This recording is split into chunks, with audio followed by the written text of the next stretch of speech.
കർത്താവേ, അരുളിച്ചെയ്താലും ഞങ്ങൾ കേൾക്കുന്നു.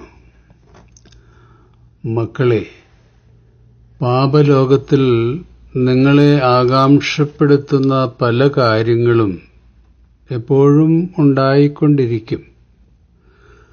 അതുകൊണ്ട് വ്യാകുലതകൾ ജീവിതത്തിൽ എപ്പോഴും തുടരും.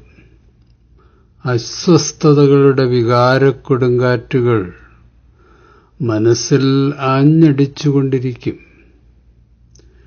ഞാനുമായുള്ള ആത്മബന്ധം അനുനിമിഷം തുടർന്നുകൊണ്ടിരിക്കുക മാത്രമാണ് മനസ്സിലെ ആകാംക്ഷ കൊടുങ്കാറ്റിനെ ശാന്തമാക്കുവാനുള്ള ഏക പോംവഴി.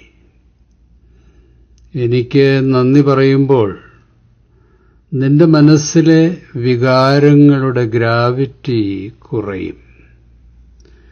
എന്റെ സാന്നിധ്യബോധം നിന്റെ മനസ്സിൽ സമാധാനവും പ്രകാശവും കൊണ്ട് നിറയ്ക്കും.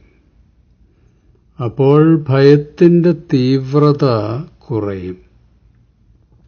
ആന്തരിക കൊടുങ്കാറ്റുകൾ ശാന്തമാകും.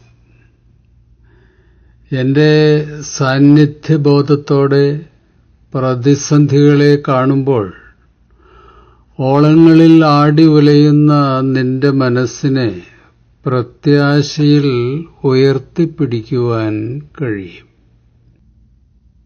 മക്കളെ, എന്നോട് ചേർന്നിരിക്കുമ്പോൾ ഭയമാകുന്ന ചെന്നായ്ക്കളെ പ്രതിരോധിക്കാൻ ഞാൻ നിങ്ങളുടെ കൂടെ ഉണ്ടാകും.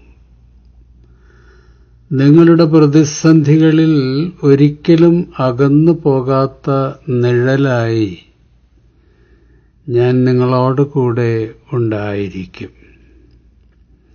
ആകുലപ്പെടുന്നതുകൊണ്ട് ആയുസ്സിന്റെ ദൈർഘ്യം ഒരു മുഴം കൂടി നീട്ടാൻ മക്കളെ നിങ്ങൾക്ക് കഴിയില്ല. ഏറ്റവും നിസ്സാരമായ കാര്യങ്ങളിൽ പോലും നിസ്സഹായരായ നിങ്ങൾ എന്തിനാണ് ആകുലപ്പെടുന്നത്? സാധ്യതകളുടെ തമ്പുരാനായ ഞാനില്ലേ നിന്റെ കൂടെ?